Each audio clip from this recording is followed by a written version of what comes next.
Hi there. Today's episode of It's a Mimic contains sensitive subject matter and language not suited for the wee mimics out there. The DMs will be dealing specifically with subjects that may trigger or offend, so keep an ear out for Dan's warning when it's about to go down. And as always, thanks for listening from all of us at It's a Mimic. So Dragonborns, you said. Dragonborn wizards. That's how you wanted to open? Well, specifically wizards, not necessarily dragonborn. I'm thinking more along the line of... You said lizard powers. No, I said wizard wizard towers. Oh! Wizard towers. The lizard we're back on lizard folk again. All right, so we're not talking about when it's really cold in the middle of the night. We're not talking about blizzard hours. I am deeply interested to how far you could go down this trail. Really? Yeah. Because I was going to start talking about some enemas so we could have gizzard showers.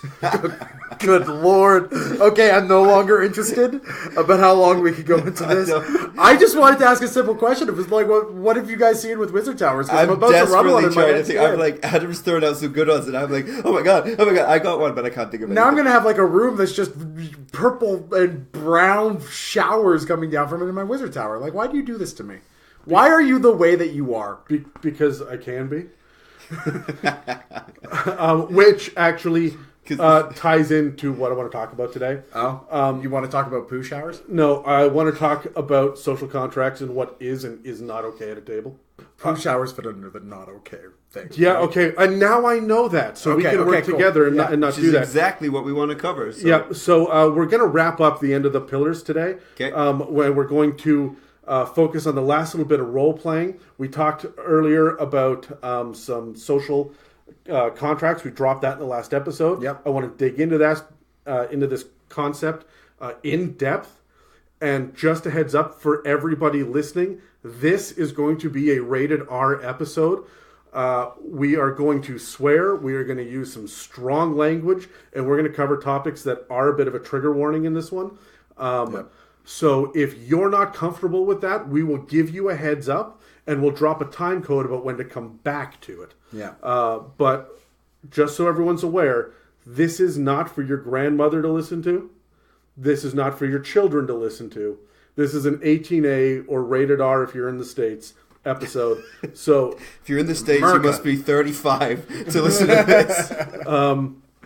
But I want to talk about social contracts. Yeah. First, let's get to the music.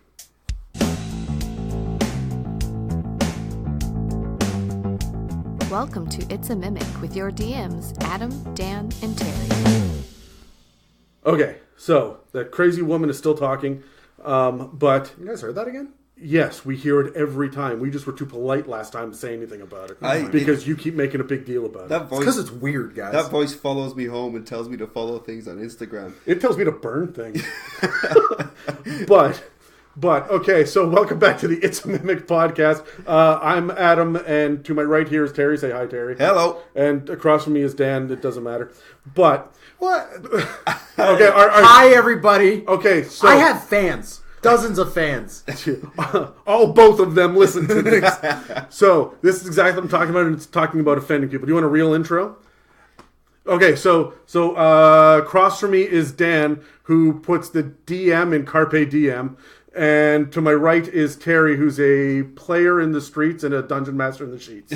How's that? Is that appropriate? I'm keeping all of this in. No, that's good. Is that an appropriate opening? What I love about that is it could work both ways. Oh, I know. I could be a dungeon master in the streets and a player in the sheets. But I am not. Women do not like me. I'm just more sitting back and going, the lazy DM who wings things is the Carpe Diem. I love it. Yes. Look, I've been planning this for days, obviously. I didn't just come up with that off the top of my head. Anyway, let's talk about what we're not just winging. Let's talk about something that needs to be relatively structured, and that's Session 0. Yeah. I want to talk about the social contract that's involved in Session 0.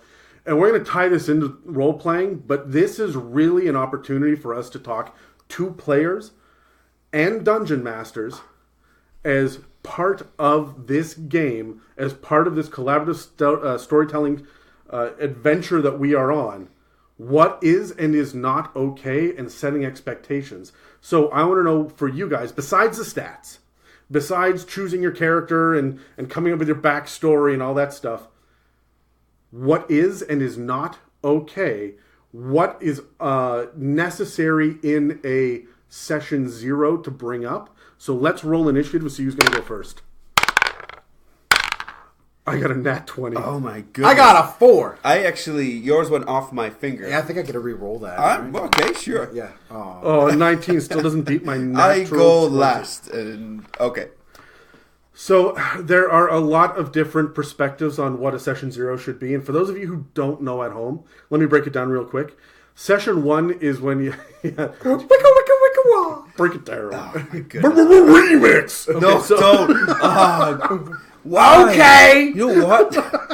Like, I try. Yeah. I try so hard to bring up the credibility of this podcast, to make her seem cool, like we're not just a bunch of nerds. I talked about poo showers at the beginning. The audience already here. And we've got like DJ sounds. We're losing. Dan has left the table. Dan is running away, choking. Dan is choking on his. This is how white we are. This is how white we are. We do DJ sounds, and Dan is choking on a stevia sweetened soft drink. Oh my goodness!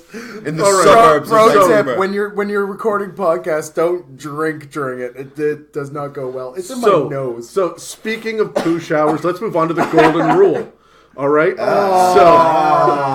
So for real though, bringing this all back because I love that this is the episode we started super inappropriate, and it's driving the point home that there's some people that are reaching for the off button right now. The golden rule is very simple. It is do unto others as you would have others do unto you. And that is it. What goes around comes around. Treat people like you want to be treated. And that is so important. It's right from the beginning. For those of you who don't know Session 0 or the concept about it, a Session 0 is what happens the week or the session before you play. A Session 1 is when you sit down in your tavern or in your jail cell or whatever for the first time as your characters, and you're all like, my name is this and this is what I'm doing, and you're in character, you are role-playing. The dungeon master has got an adventure ready to go and a campaign that's set up, and we should talk about Session 0 sometime in the future. But Session 0 is about building those characters, working with others around the table to find out what story that you're telling. I'm a big believer in dungeon masters coming to the table with options to say, do you guys want to try this? Do you want to try this? Or do you want to try this? Are you interested in combat heavy or role play heavy? Do you want there to be a political intrigue, or are you interested in hunting gnolls across the plains? Are we doing a hex crawl? Do you want to do some gothic horror? Tell me all of the different things that you want, and we will come up with the best compromise. This should be a part of a Session 0. But also, and this is so important, and I don't think enough people do it, we need to talk about what is and is not okay at the table. The last year and a half or so, I played at a table with 2 guys and 2 girls as players. I really like that mix. It's a really fun balance and dynamic. 12 years ago, there was no such thing. For me, anyway, it was just a bunch of guys hanging around, and it was a lot cruder and a lot crasser. Back in the days of 3.5, for me anyway, I don't know about other tables, but there were a lot of things that were set around the table where I would never think to say that now. Besides the idea of stat blocks and whatnot, what do you guys think is the most important boundary to set? And for me, I would say that one of the boundaries that no one ever thinks about is the financial boundary. Here's something that we never talk about. That's a good point. Somebody's buying minis. Someone is bringing 2 players' handbooks to the table, and someone's providing snacks. How does this work? Hammer that out in Session 0, because there is someone that is making more money than someone else and is willing to spend the money, or there's someone who doesn't make more money and is spending the money because they want this game to succeed. And if it all goes to hell, and they've donated books into the middle, are they getting those books back? Yeah. When that person buys Pepsi, sponsor us. And every session, and they come in with that Pepsi, sponsor us. Every single session, and everyone else is drinking it. Because it's delicious. Sponsor us. Yeah. Seriously. I just accused you of having a stevia sweetened soft drink up the side. Pepsi, make a stevia sweetened Pepsi, please. I need it. I need it so bad. But if there's someone that's buying it every single week, at what point does someone else say, hey, you know what, I'll take this over? Yeah. Right. So that for me is one of the things that no one ever thinks about. When you got one person carpooling, everyone else that is getting in the car with them needs to pitch in for gas. Let's work together on this. Mm-hmm. If you are not doing that and you were like, haha, I got away with it for another week, you're not a good friend. Mm-hmm. Yeah. Right? Work together. We are supposed to be at a table. If you've never met these people before, these are, for the next few hours, your friends. And you need to treat them as such. So no matter what misgivings that you may have as a player or as a person in your own personal life about, I don't tend to trust people and I don't really like dealing with this type of person and I don't want to break outside of my shell when I go into this Adventure League game. I want to leave all of that behind and be prepared to be open and honest and allow people in, because you're going to need them to respect your choices and understand that you need to respect their choices too. Yeah. So be a friend right from the beginning. And one of the big indicators that I've seen break up groups is the financial aspect. What else, in your opinion, guys? Like, who was next? Dan. Yeah, it was me. For me, it's the personalities at the table. I've gone through quite a lot of drama within groups and all these other fun, interesting aspects of you're filling a room with people for 4, 6, 8 longer hours depending on how your campaign is. You're filling these people into this room for this long a time. Anytime you keep people confined like that for that long, there's going to be personality clashes, there's going to be issues that come up, and dealing with them in an adult way has to be handled well. And this is what your session 0 is for. It's for you to establish your rules as a group for just personality conflicts and how you're going to deal with that. The area where I see it come out more than anything else is rules lawyering. I've had to initiate in all of the groups that I play with and play for rules of how to bring up rules about rules questions. I understand it's weird, but they're actually written on the wall where if you have a problem with, it's on the other side of the screen. If you have a problem with a rule call that the DM's making, you stomach it and you bring it up after the session. Like, I understand you make your character wanting to do a certain thing, and some rules need to be in place to do those things. If the DM makes a call that ruins that character, it's time for a discussion between you and the DM to figure out what it's supposed to be. So what you're saying is you've got a rule about if you're allowed to pull out a book. Exactly, to challenge a DM. Yeah. Typically at my table for speed of game, because I run fairly large groups, there's no pulling out a book to challenge the DM. You're pulling out books to reference spells. You're pulling out books to reference, class abilities. You're not pulling them out to argue with the DM about 20 minutes of how to initiate a grapple. And if you are, that's what 3.5 is for. Exactly. Right? So that's where I see a lot of the conflict is arguing about rules. And so part of the social contract I have in my groups is, guys, table it. No one wants to be that guy who's sitting there for 20 minutes while that one person is red-faced arguing with the DM about something that ultimately doesn't matter. Now, about 12 years ago, I was part of a group, and I think you were there for some of it as well, Dan, where when we would get together to play Dungeons & Dragons, it would take us 6 hours to play about a 3-minute social encounter to get the quest. And we never went on the quest because we were so busy hammering out what the rules were. Yep. And whether or not your prestige class can do that, and do you have the appropriate weapon proficiency to do that, and what are your feat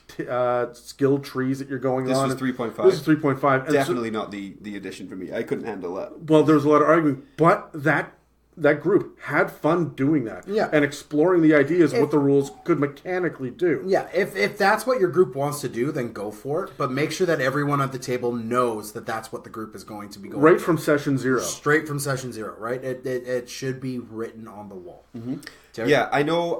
So I'll keep it pretty light at first. I know we're probably going to go into some heavier subject matter here. But for me, my approach to D&D is that if this is not the easiest part of my week, why the hell am I doing this? Now, I know there's sometimes difficulties that we need to overcome, but I just said it to you guys a couple of minutes before we got going here. Nobody thinks they're wrong. Oh, sorry. Nobody's wrong, but everybody thinks they're right. So if you just have a group that you just fundamentally, you just do not get along, you just have differences of opinion, you're just different people, and you could exit that group. Don't feel like you... I think too many people feel the need to try and change other people at times when they don't need to be changed. No. It's okay to be different. This is 2019. We have the internet. You will find a new group in 48 hours if you work hard enough. So don't try and force change in other people because you don't agree with it when it doesn't need to happen. Yeah. And I think sometimes the answer is simpler than what we make it or try to make it be. Yeah. Yeah, I'll agree with that. Yeah. Yeah. You got to remember that session 0 is... I'm a builder. I build for a living. So I'm going to use this analogy. Session 0 is your foundational work. It is you laying the groundwork for the rest of the building of the campaign. If you cut corners, skim across things, you're not laying down proper supports where you need to be laying down proper supports. Your building, your campaign is going to fall apart before it's done. Yeah. So really pay attention to what you're talking to your players about, what you as a player are talking to the rest of your friends and the DM about in your session 0s. Set that up well and be intentional with it. Like, it's not just about your characters. It's about setting up the rules so that 8 weeks down the line, when someone's finally thrown in for the 8th week for snacks, like, come on, guys, someone else has got to be doing this, right? Yeah, and there's more things than just throwing in for snacks. Like, I grabbed that one because it's an obvious no-brainer to me. But I want to talk really quickly about bards having to sing at the table. I remember groups. I have been a part of groups. They say, if you're going to play a bard, you have to sing. And if you can't sing, you have to play a musical instrument. You have to have a different riff for every single song that you play. This was the DM, or was this player pressure? Like peer pressure? DM, but everyone around the table backed that up. Backed it. And so the person that was playing the bard said, fine, I'm going to play a ranger then. Yeah. Now, you just took away that person's fun. Like, he was excited about playing that, and then all of a sudden he wasn't. Does that ranger then need to fire a longbow themselves at every attack? Well, and that's my point, is we don't get barbarians to scream, right? We do, though. Yeah, but we don't get monks to meditate, right? We don't get wizards to get up and start waving their arms around and quoting Latin, right? We're not asking that from anybody else. Why are we doing that for bards?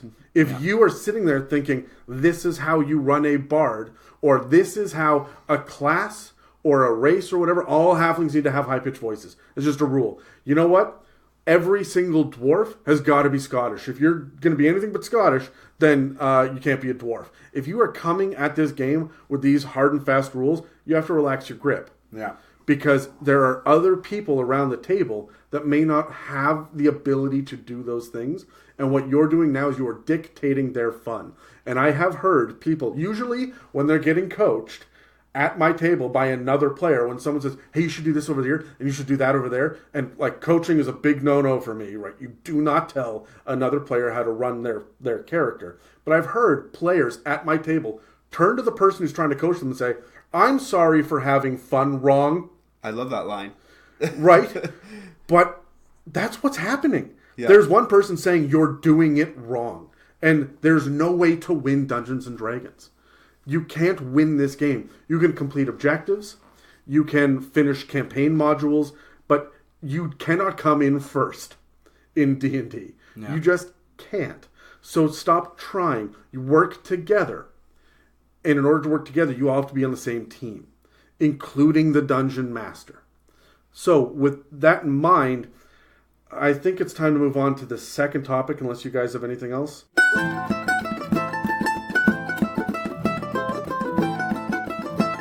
How cool would it be to hear your company name on this podcast? Pretty stinking cool. It's a Mimic is ready to take our show to the next level. We want to partner with other awesome businesses to share your brand with our listeners. Please email us at info@itsamimic.com for advertising information.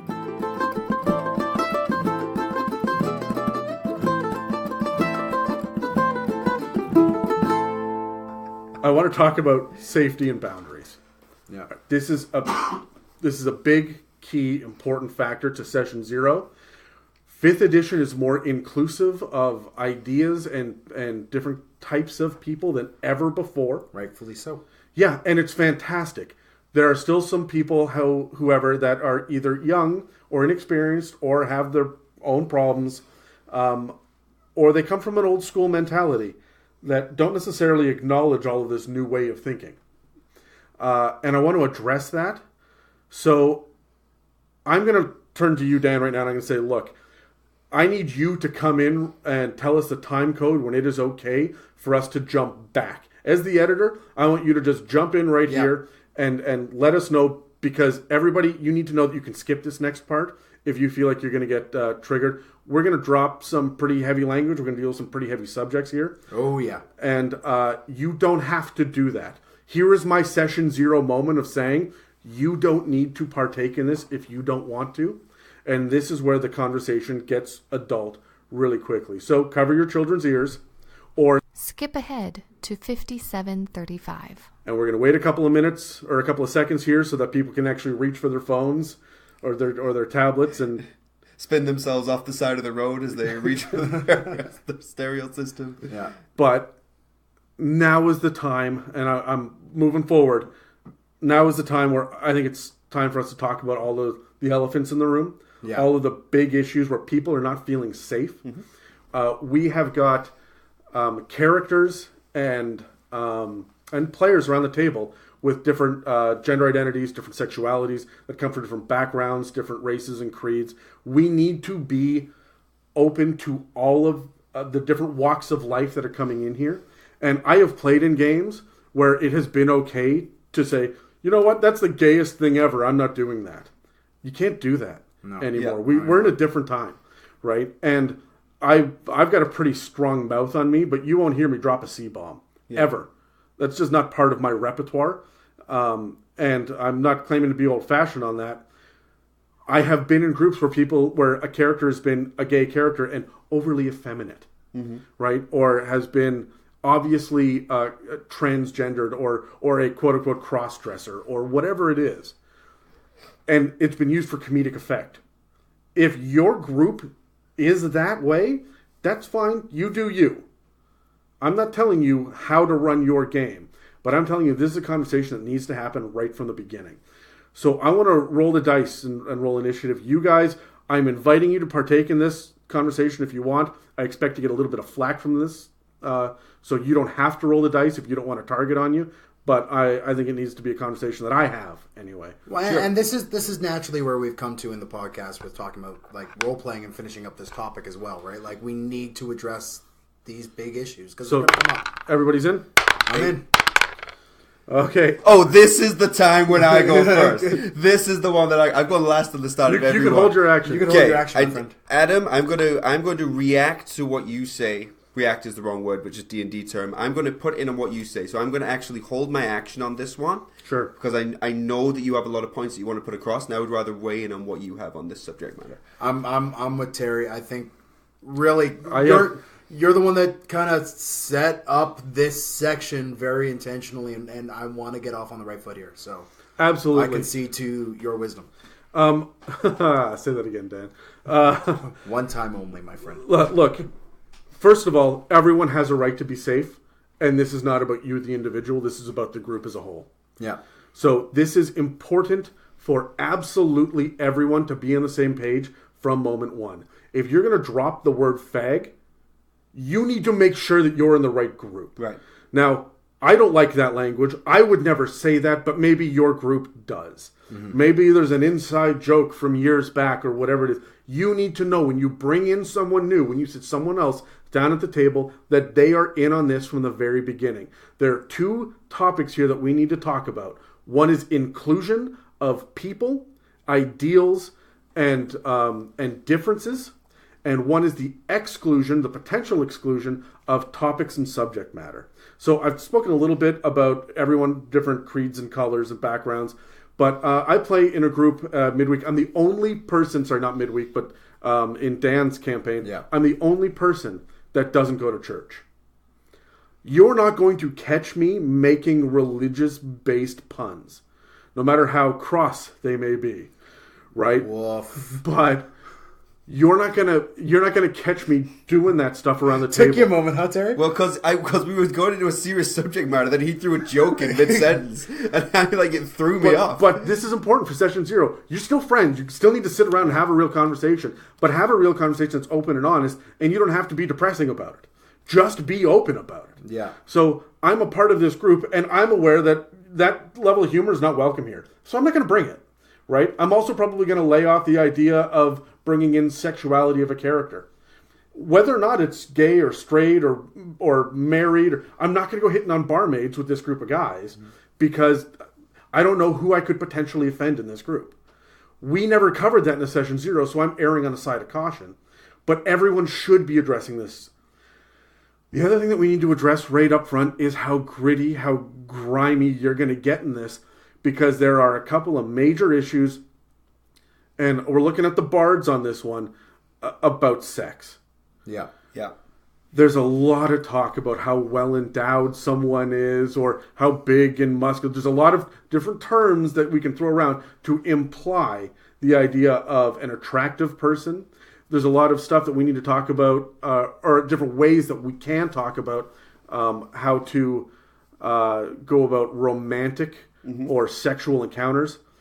There's a big difference, and everyone listening to this podcast who is a consenting adult should agree with this. There's a big difference between fucking and making love and having sex. There's a big difference between a one-night stand and a full-blown relationship. Yeah. Right? Terry, we mentioned this in the past. You had a relationship your character did a relationship with an NPC. Yeah. Right? We also had a character who straight up had a one-night stand in the previous campaign and used that servant girl and left her. Right? Those are two very different scenarios. Yeah. Neither is right, neither is wrong based on that campaign. That is what his character would do. That's fine. How do you think the girls around the table felt? I don't know. All right? And that's something that needs to be brought up in a session 0 is who's okay with what. Because half-orcs exist by one means only. Rape. Is that Or okay? adventurous bards. No, pretty much by the rules as intended. Lore. Yeah. Right? That is how That is the primary way, yeah. that is how they come into existence. Right? And it's built right into the orc lore. They are more prolific when it comes to mating than almost anything else. I think only humans and dragons are up at that level. They will just bang anything that moves. Right? Well, am I wrong? No, you're right. So you're right. I was just yeah. So we need to be able to have this conversation. Does the word bang offend you? Be upfront about it. You need to say right from session 0 what your comfort zone is, and everyone else has to respect those boundaries. And if you are embarrassed, that is okay. You don't need to go into your personal history.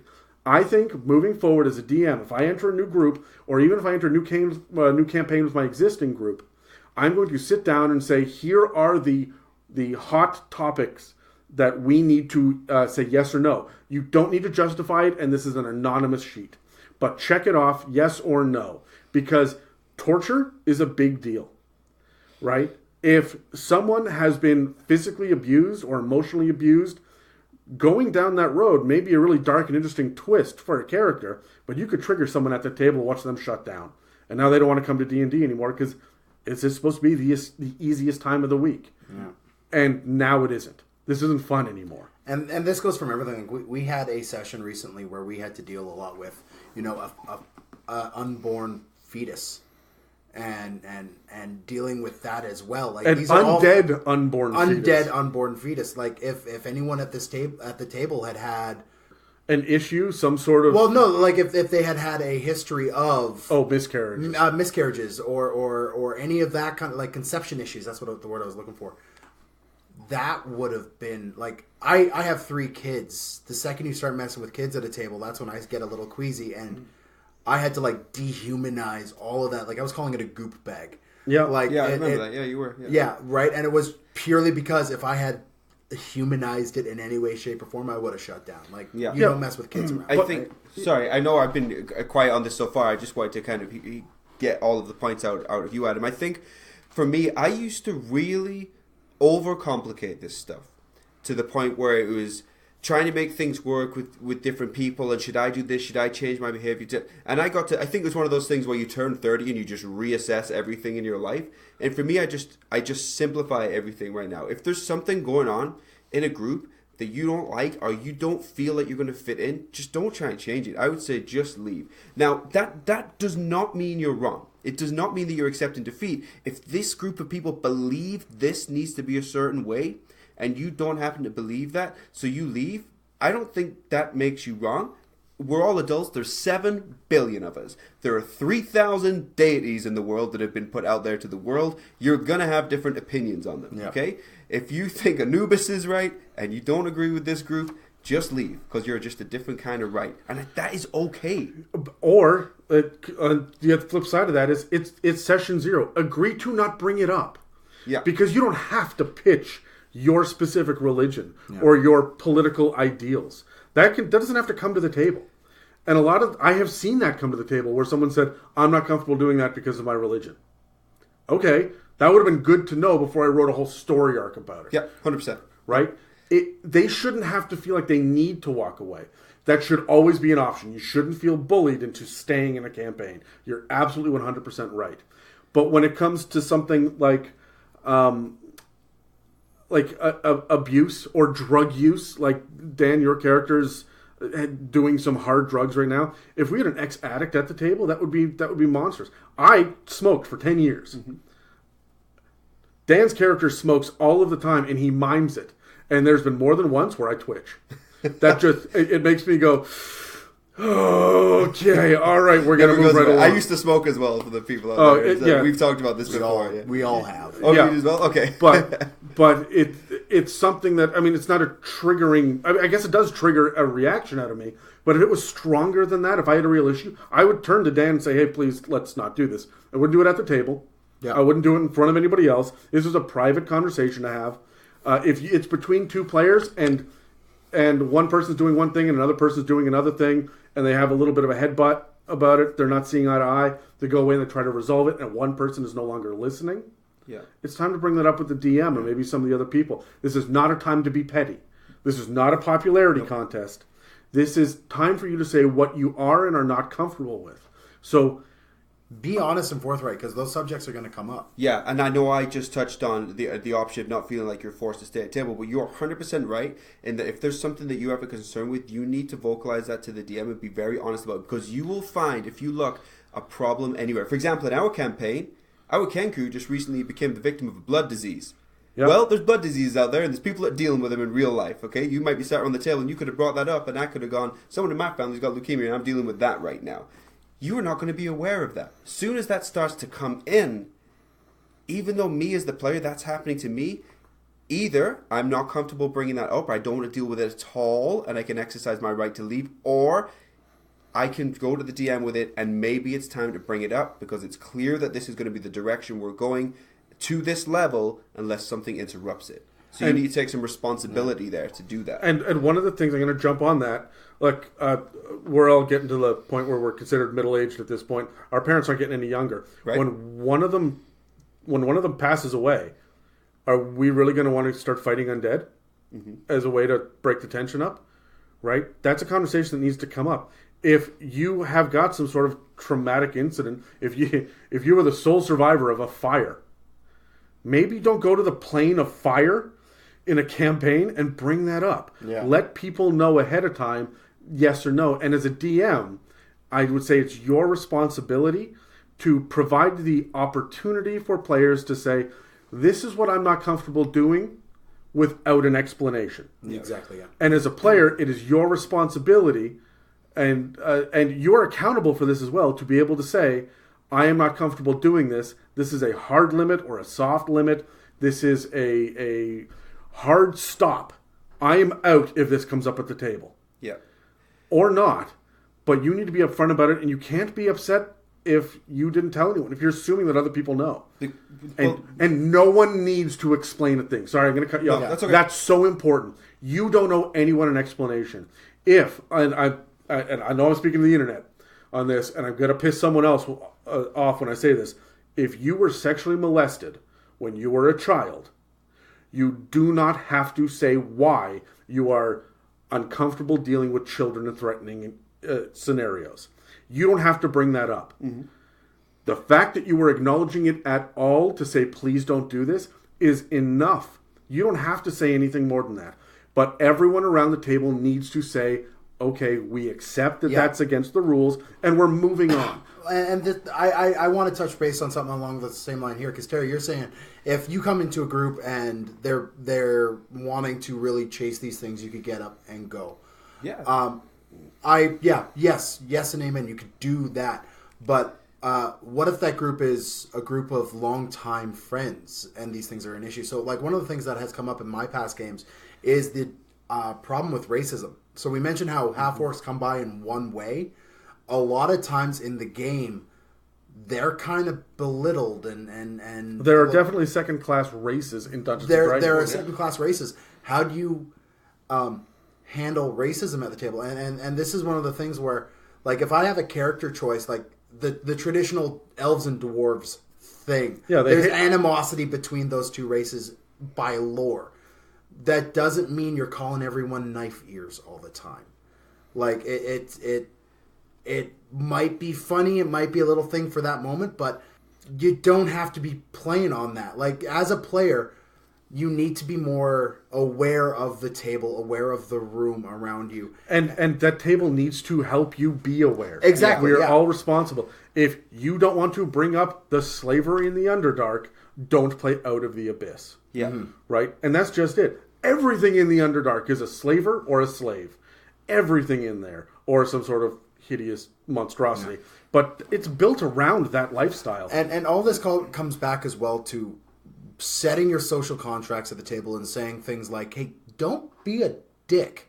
I think that's the number one rule. Right? That is the number one rule at my table. Don't be a dick. If you are sitting there and you are being excessively racist even to fantasy creatures, if you are being excessively misogynistic even to fantasy creatures, there's no place for you at my table. You could go home. But for what you're saying is you have to understand what is acceptable at that table. Here are my examples right here of two very different gaming groups where nobody's wrong, everyone thinks they're right, okay? I'm a massive fan of All Natural 20s. I don't know if you guys have ever watched their live stream. They're They're fantastic. They are funny as fuck, but they will spend 4 hours rolling a weapon check to see how big the NPC's dick is, which is set in front of them. Perfectly acceptable if you are comfortable with that. And I'll listen to that. I try and log into their stream all the time because it is so goddamn funny when they do it, horrifying for other people. Or, we talk about Critical Role a lot. You can listen to Critical Role where they are very conscious of what they say. Yep. Very, very conscious of what they say because at their table, that is not cool. Nobody's wrong. Everyone thinks they're right. What is right at that table? And if you're not cool with it, it's your personal responsibility to ask for it to be adjusted if it's okay. Or if it's not, you got to understand that it's on you to not put yourself in that environment. And it is on you as the person at the table, whether you're the DM or the player, to be open with communication, whether it is an issue or whether you want to know if it is an issue. Yeah. Right? Like, I guess the ultimate part of all this is, seriously, guys, talk to each other. Yeah, but it's more than that. It's not just talk. Like, there's talking and there's hearing and then there's listening, right? And the difference is, hey, I'm making my voice heard. Hey, I'm hearing someone else's voice. And hey, I'm accepting what someone else is saying. But beyond that, it is also very important for the concept of respect more than anything else. Mm-hmm. These are human beings. Every person is flawed. You do not get to the age where you understand the mechanics of Dungeons & Dragons without having some shit go horribly wrong in your life. We all have our demons.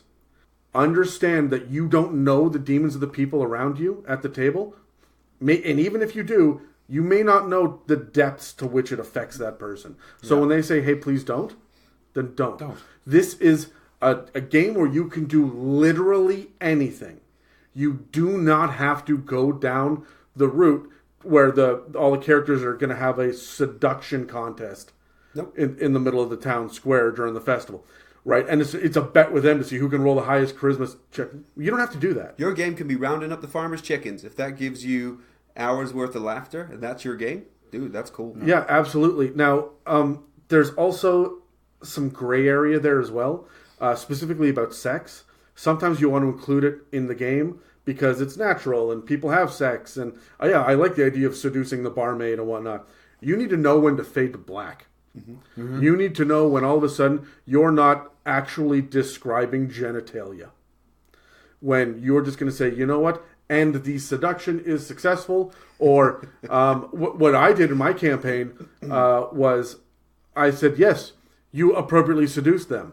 They are an adult with their own motivations, and they have been seduced, and they're going to throw you a wink and flirt with you and retire to their own bed that night because they're a mature, responsible person who doesn't just hook up with every adventurer that walks through. Right? And then now all of a sudden we've got this, like, do I try a second time? Do I try to woo them over time? And the relationships got more intense. They got more involved, and they became better for it because I knew when to fade to black as the DM. My player knew when to pull back and not actually go down that road and say, no, hey, you know what? I've done my work. I made my rolls. I should get to have sex with this person. Mm-hmm. Right? You don't get to choose like that in real life when you get to have sex with someone else. What makes you think that your 20-sided die is going to let you do that? Yeah. And that mentality drives me up the wall. But that's me. And I'm really upfront about that. No, you cannot deal with that. I do everything in my power. And here's another one. I find that I don't know how to do this properly. Here's something I struggle with. I don't know how to run female characters. I don't want to use a character voice because, first of all, now I'm just doing a caricature of someone.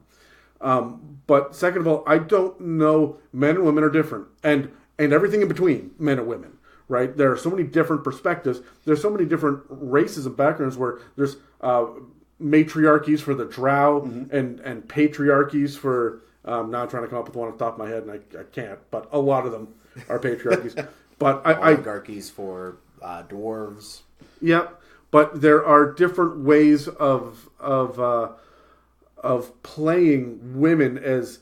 I don't want them to be strong just to subvert the stereotype. I want a character that is strong and also happens to be female. Can I pitch in on this? Yeah. I would pitch in on this because this is you're right. This is one of those gray areas where I think, again, I said it a few minutes ago, if you look for a problem, you will find one.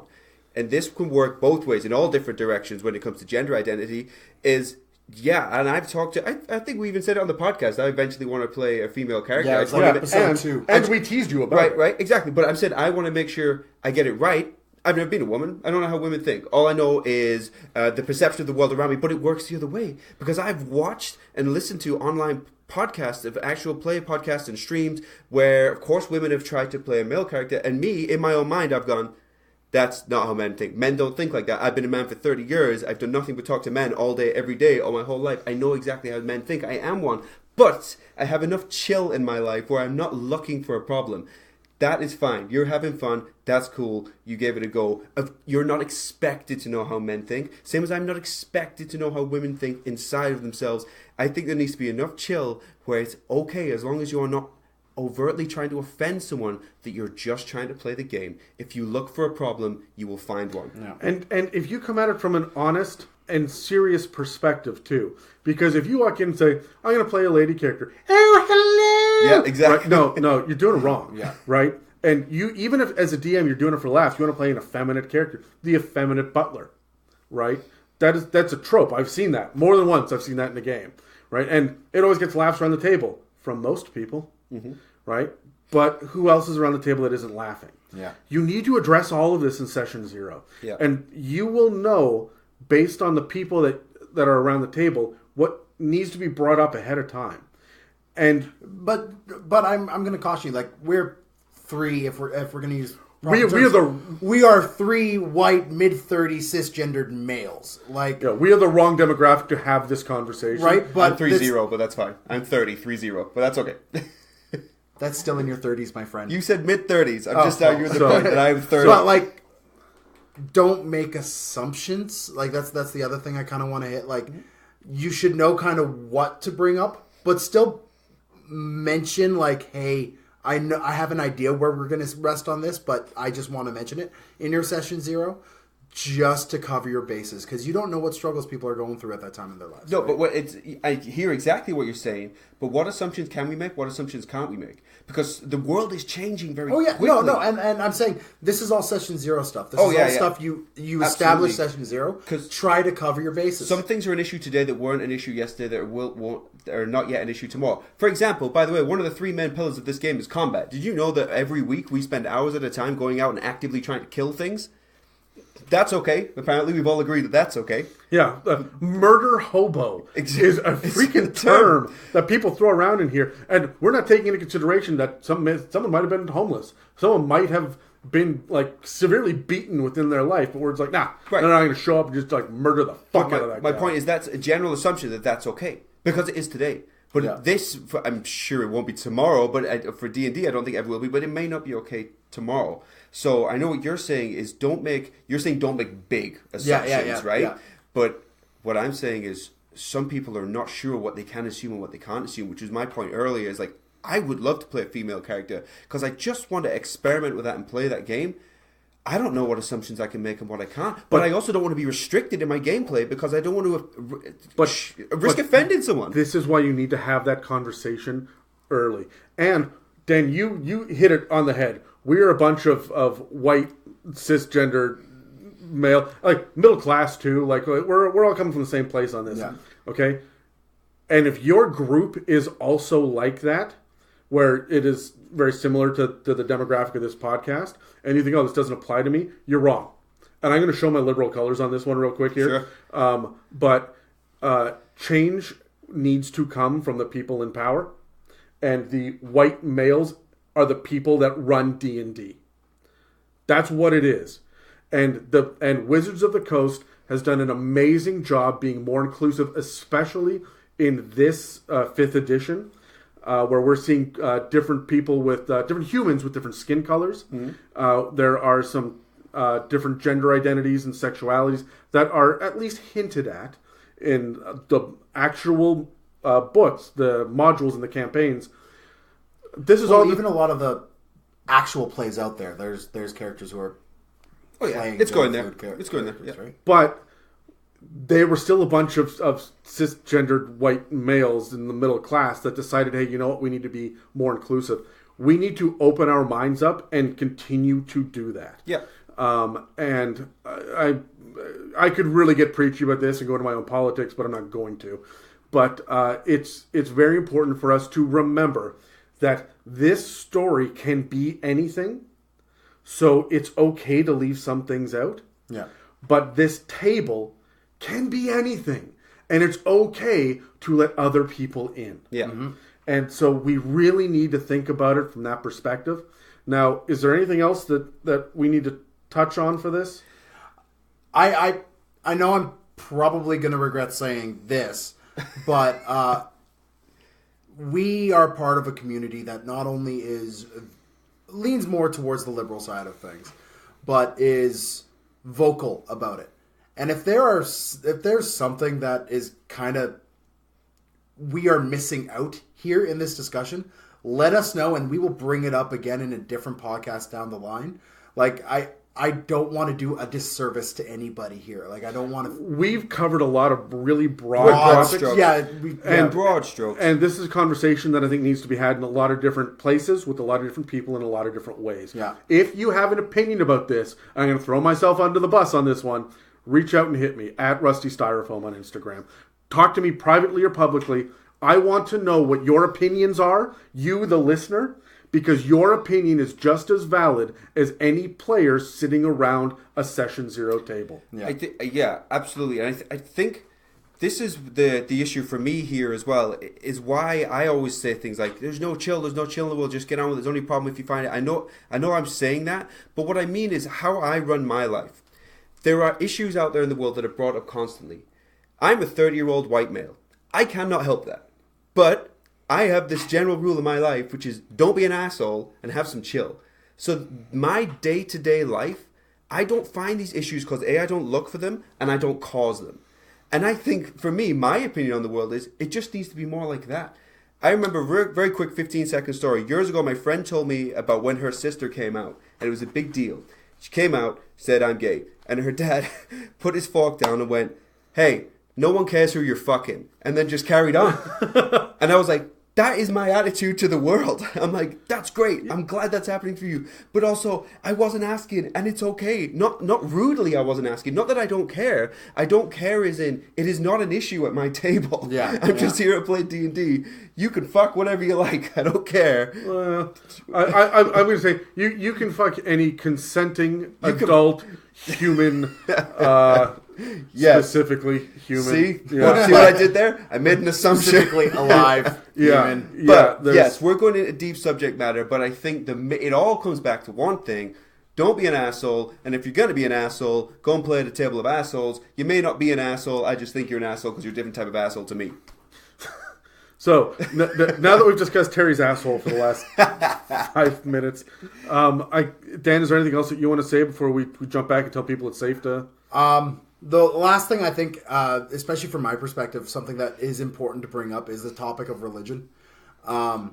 We've talked about gender, we've talked about everything else, but I come from the other kind of end of the spectrum, as it were, as like Jesus professing Christian, and it's hard to approach the game from a culture that has completely shut down Dungeons and Dragons for years. Like, there are entire churches that would not let people who play Dungeons and Dragons in because they view it as something demonic or satanic or something. And we will get into this for sure later, because I could write a story and a half.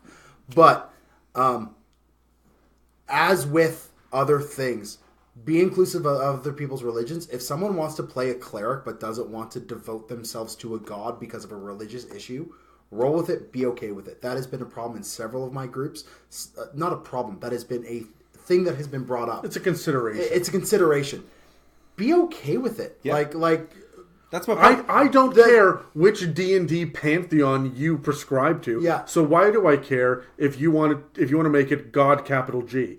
If you do, that's on you, man, and you play that character, and that's you. I will be inclusive of it. The same way that I'm also going to expect you to not use this as a way to sway me into your group. Exactly. Right? Yeah. And so we respect each other, but we're open with this conversation so that we know where we're coming from. And I, as a DM or as another player, I'm not going to turn to you and be like, so archfiends are pretty fun, hey? Right? Because I'm a warlock. I'm just going to agree that I'm not going to have that conversation with that character. Yeah. Right? And it's no skin off my teeth. I don't give a shit. Like, let's just keep going. Because as Terry says, we found the chill. Yeah. Right? But we have to be inclusive of everybody. And Dan, I think you're 100% right on this.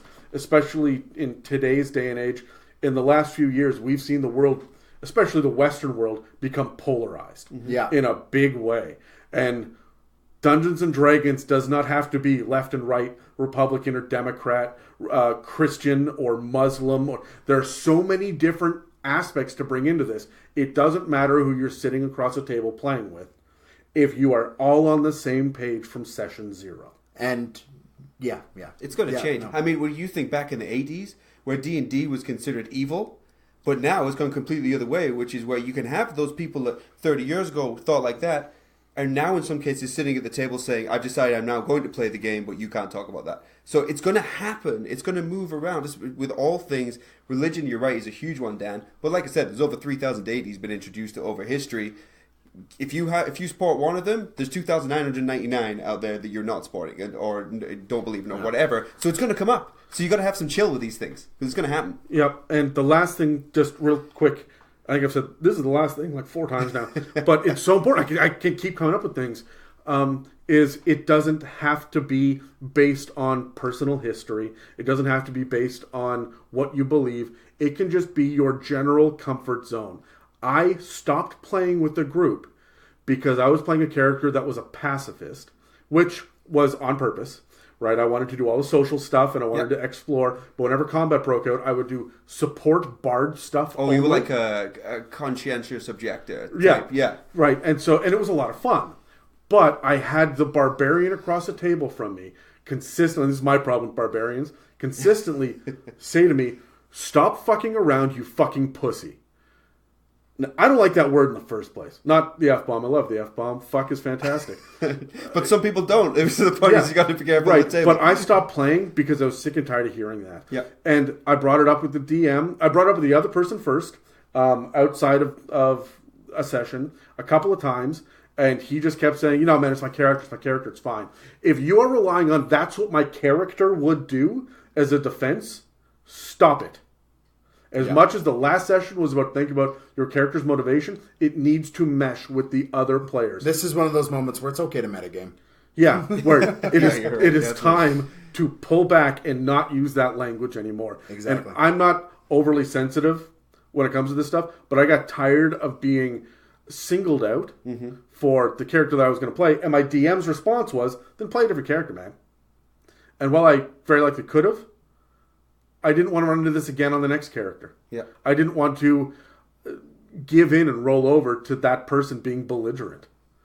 So it was time for me to just not play in that group anymore. Yeah, well, and I'm fine with that. Yeah, exactly, because you were just talking about safe spaces, and I was saying that's going to be different for everybody.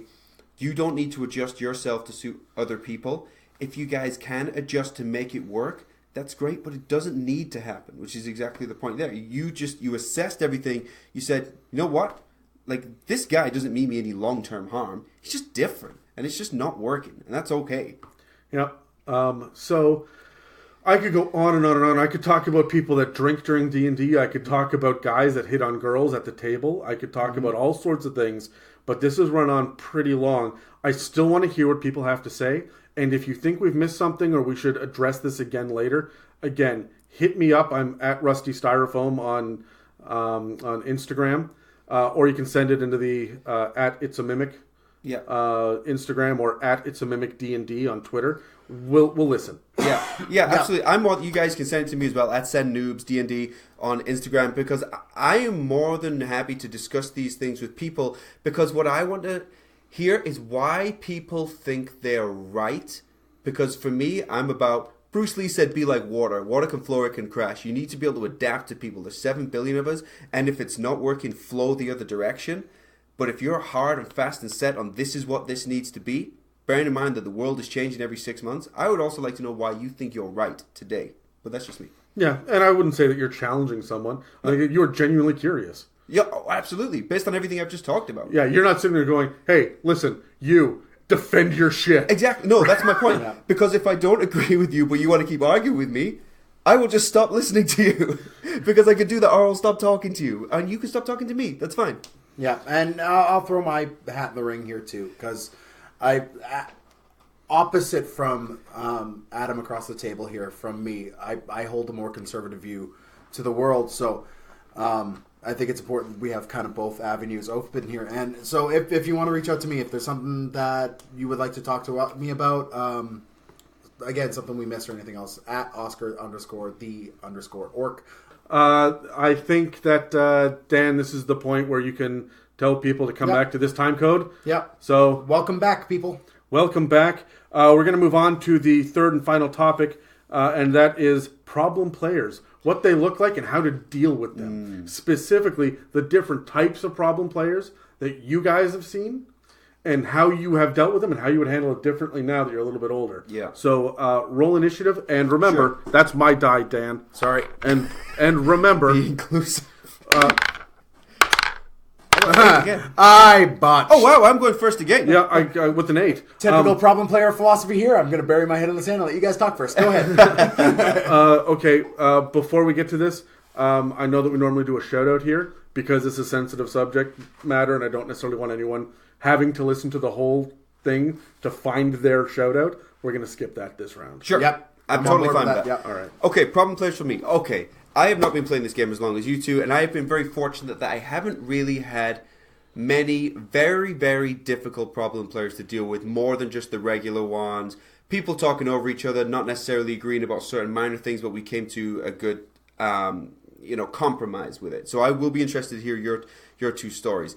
I'm not going to touch on the obvious one that we all know from when we left a group. Or left members of a group to go to another group on our own, because that I don't want to touch on that. What I actually want to talk about is someone who reached out to me on Instagram who had a very deep problem where she was saying that she wanted a very roleplay heavy game, And every time she tried to roleplay her character, or even touch on certain elements of exploration, the rest of the group was shutting it down, essentially telling her that what she's doing is dumb and it's stupid and it's not right, because they were a very tactical game.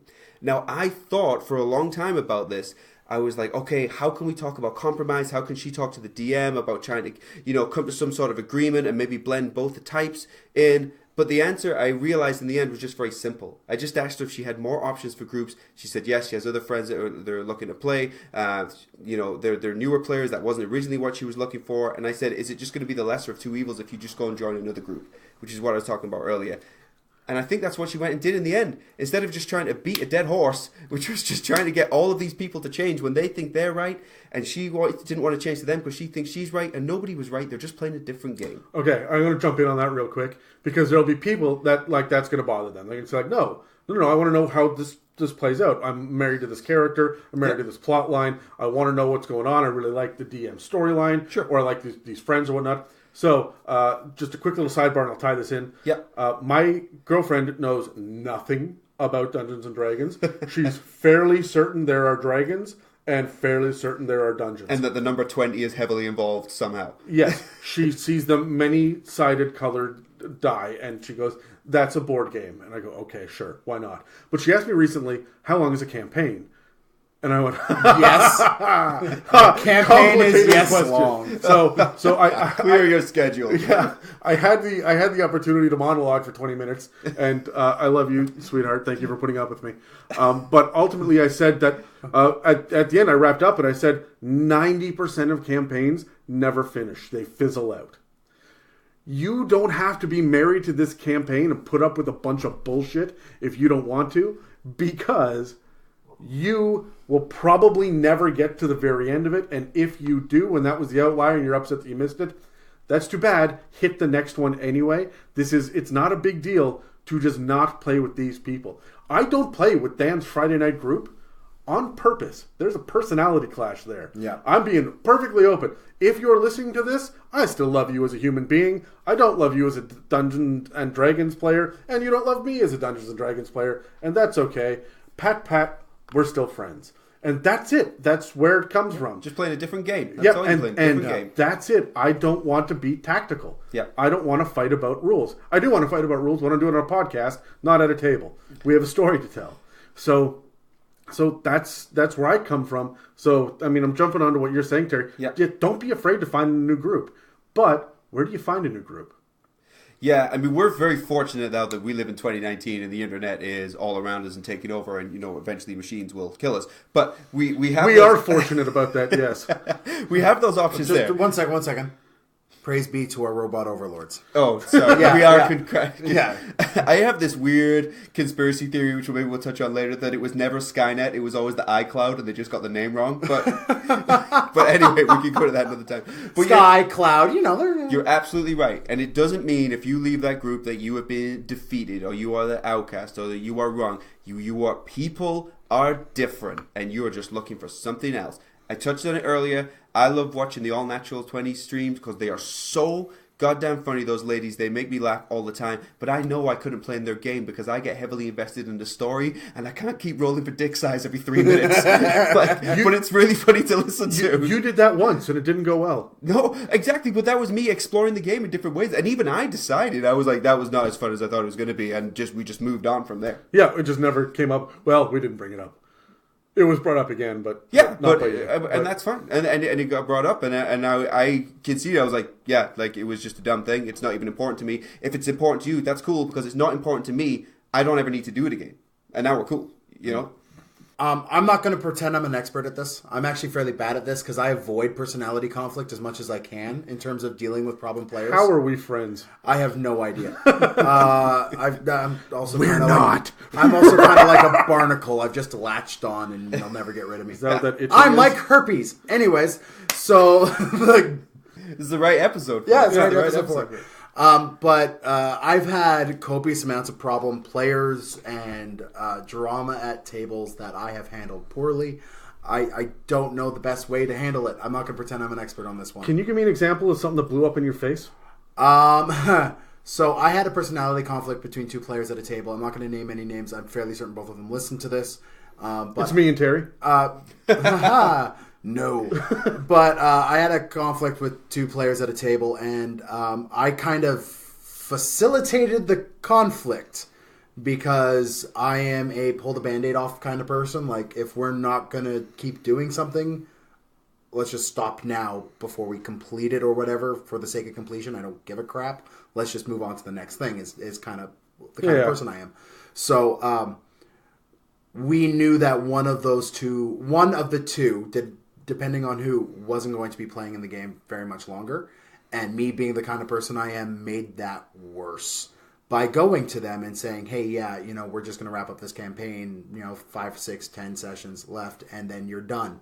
So that didn't go well, and I'm also a hugger. Sorry, so I gave him a hug as well as an apology. I just want to clarify what you said. You essentially gave them notice that you can play this many sessions and then you're done after that? Yeah. Oh, okay. Yeah. Don't do that. No, different strategy. Yeah. Don't. That is a bad call. I am mournful of that decision that I made.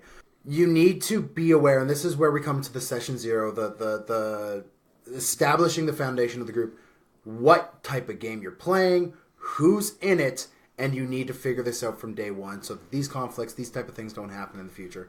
Because we knew from like moment 1 that these 2 guys weren't going to get along, and there's mutual friendships there that we're trying to, hey, if the stars are set right and the planets are aligned, these guys will be friends. And it just didn't end up happening.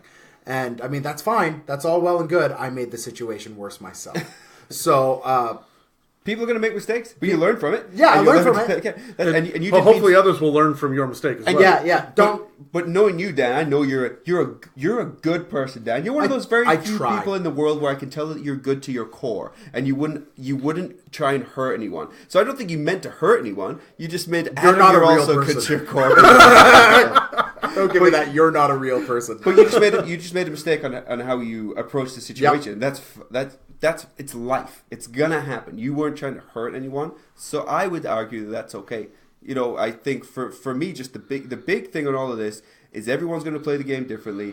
People all have different political, religious beliefs, and we could go on for hours, but you are not going to change the world because everybody is different. And this is a game, and if you're not going to be able to play the game with those people, that's fine. It doesn't matter. It's just a game. Now, here's one thing that I want to touch on real quick.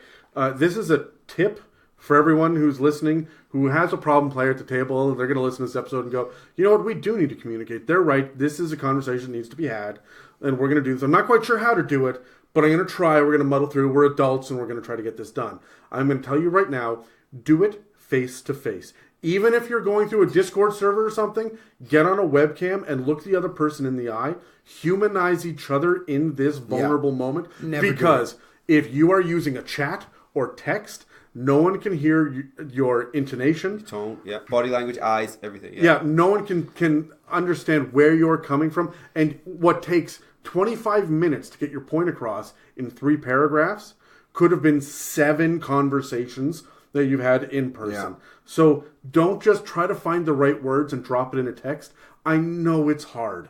I really do. I know it's difficult to get face to face with someone else and say, "Hey, look, I'm having a problem." We've all made that mistake that you're talking about right now, like if trying to do things through text and stuff. Well, a little peek behind the curtain here. We have a Facebook group where we talk about what we're going to talk about on the podcast, and we get so bent out of shape at each other because one of us is just offering a suggestion, Adam, and the other 2 of us have no idea what he's talking about, Terry and me, and we just push up against Adam, and Adam gets frustrated at us because we're not understanding. We get frustrated at Adam because he's just trying to make us understand. Yeah, you don't understand. And it's all text. You don't understand why the other person's frustrated because you go, all I did was say yes. Yeah. I'm doing this thing.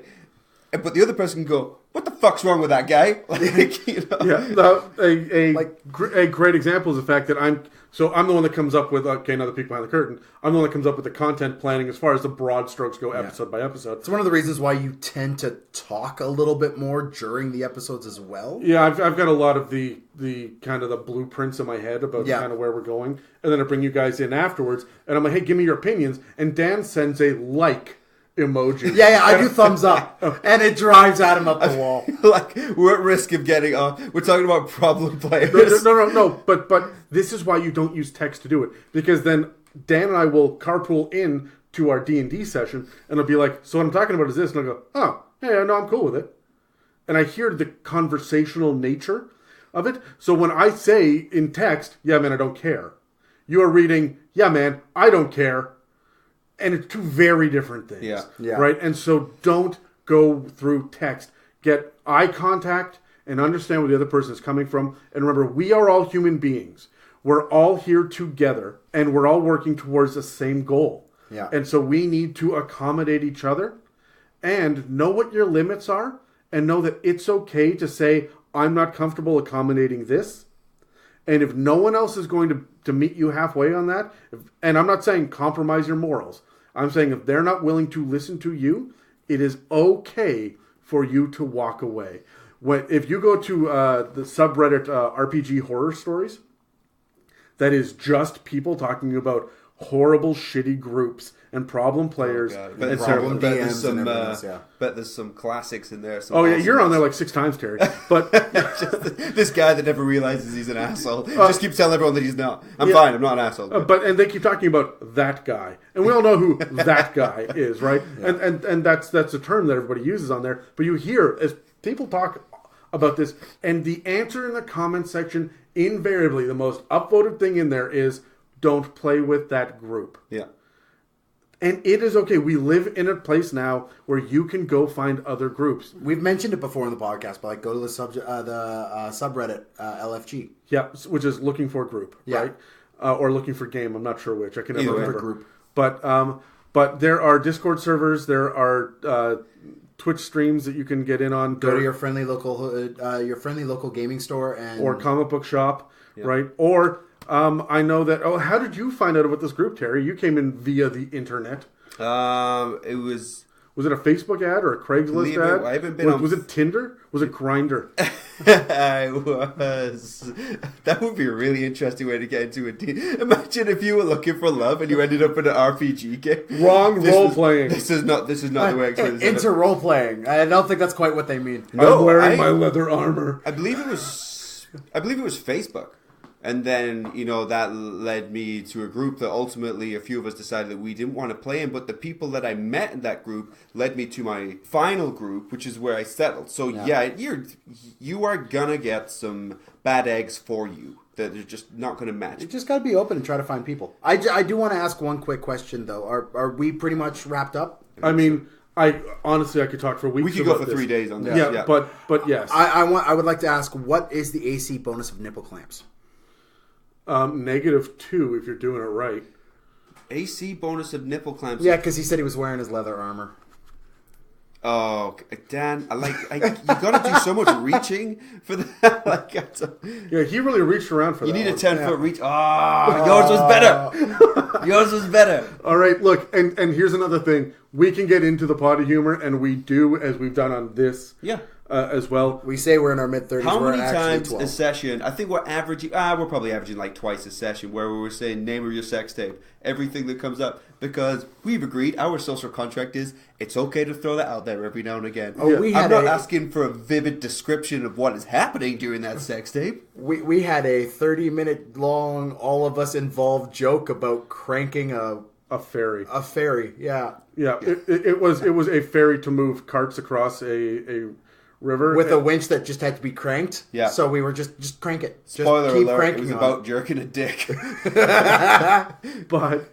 But that is the only time that and let me tell you something, I myself was frustrated like crazy during that because I'm trying to get there were high stakes in this. You were getting chased by a mimic boat. A mimic galleon. Yeah, like the thing was, this was a monstrous pirate ship that was chasing you. It was going to eat you. And you're like, crank it. Who wants to turn cranking? But you gotta think, like, we had a big, deep session beforehand. Like, we needed the... And here's the thing that I think is Terry's point, is I sat there as a DM and I went, this is not how I want this campaign to go, but it's not crossing into my boundaries. I don't feel unsafe. I'm frustrated with this, but I will compromise. I will be chill about it. Everyone else is having fun. Yes, guys, crank it. Haha. We are all funny 12-year-olds. We're mostly on topic. We're pretty good at our group. Yeah, that was the one time that pops out to me. Yeah, the other time, like, there have been things. We have rolled for endowment sizes. We have faded to black more than once. But again, I know we touched on that one earlier, but again, that was something that for myself and the other player that was doing that was only really supposed to be a 2-minute joke. Haha, this is it. Okay, let's move on. We're never going to talk about this again. But it did become a thing. And so it didn't need to be a big, long, permanent thing because it essentially became... I get it. Because, see... You keep telling yourself that, Terry. See, but it became, hey, this was actually a concern. And like I said earlier, it wasn't important to me. Not that player's concern wasn't important to me. Continuing with that joke wasn't important to me. So I was like, all right, I won't do it again because honestly it wasn't a big deal. Like, that's totally cool. Yeah, ultimately it comes down to the fact that everyone at the table is here to have fun. So maximize the amount of fun that you can have by minimizing the amount of conflict. Yeah. Right? And so there are many ways for you to do that. And don't be afraid to voice your opinion. And don't be afraid to walk away or to stick up for your morals. Right? At some point, you will find that this game is not working for you. And at some point, other people will find it's not working for them, and they will bail on your game. You can sit there and go, oh my God, what just happened? Yeah. But you respect their decision and expect them to respect yours. And we are all responsible and accountable for ourselves and our actions. Yeah, and I think my last point that I went down, I know you might want to go in a second, is that this is just a form of entertainment. There's movies, books, there's everything which is going to touch on issues that you're not comfortable with. This is just one of those mediums for entertainment. If you're not comfortable with it, you don't need to be part of it. It's totally fine. Yeah, absolutely. Dan, do you have any final thoughts? Understand that you are in a room with people for hours upon hours on end, and conflict will happen. It just will. It is an inevitability. So learn ways to handle the conflict well and in an adult manner, like, so that you can move on and keep enjoying the game. Because, Terry, you hit it right on the head. Like, yeah. This is a game, people. It's a game. If you're not having fun, if you're not being engaged in the way, if the game's not engaging you in the way that you want the game to engage you, don't play the game. Yeah. Or play the game with somewhere else. Yeah, exactly. Yeah. Okay, my final thought here is we spend a lot of time on the internet talking about problem players. I see it come up a lot. A lot of our questions when we ask for the mailbag questions, which is going to be episode 10, this is episode 9. Episode 10 is going to be a mailbag where those are some of the things that are on the random tables we're going to roll to answer some questions. Yeah. A lot of it was about TPKs and problem players. These are things going wrong. The online Dungeons & Dragons community is one of the healthiest, friendliest, happiest that I've ever run across, on Instagram specifically, but Twitter and some parts of Reddit are also very, very positive. So this is not indicative of how the game goes, but we have to acknowledge that there are some pitfalls. There are some traps out there that people will stumble upon entirely by accident. And I don't want to discourage anyone from playing or say this is a negative thing where the nerds will be mean to you. Yeah. It isn't. This is my favorite part of the week is Dungeons and Dragons is playing and then talking about it. Oh, I wouldn't do this every week unless I thoroughly enjoyed it. Yeah, exactly. So, and I know that there are a lot of other people that are out there that feel the exact same way. So I want to thank everybody out there for being absolutely fantastic, being a part of this healthy community. And I really love what we're doing and what they're doing. Yeah. Yeah. And so I just want to take a second to acknowledge that. As a special reward to everyone, we are going to get the one thing that we've been asked more than anything else. We're going to address the idea of a wizard's tower. Ooh. And we're going to drop it on April 1st. On April Fool's Day, we are going to break down how to play a wizard's tower, how to create that scenario for players. And we're going to break that down as a special episode that breaks our format. And it's going to drop on the Monday, not the Tuesday. We're still going to do the mailbag episode on the Tuesday, but this is a special one that's coming. So keep your ears open for that one. And tune in because I have a feeling it's going to go long because we have some opinions about this, don't we, guys? One or two. 2 episodes of It's a Mimic within 48 hours? Within 24 hours. Within if 24 hours. we don't know how to count. If you're good at math. I'm not here for my smarts. I actually don't know why I'm here. Because you're pretty. That's why we invite you. This is an audio podcast. Never mind, you're fired. Okay. Well, I will say my final goodbyes. Dan, you as well? Yep, me too. All right, so this has been It's a Mimic podcast, and this is Adam, the single greatest person at this table, signing out. Thank you. We love you. Goodbye. Goodbye. Thank you for listening to It's a Mimic. Check us out online at itsamimic.com or on Facebook, Instagram, and Twitter. Have questions you would like answered by the guys on the show? Send them an email to itsamimic@gmail.com. Tune in every Tuesday for more.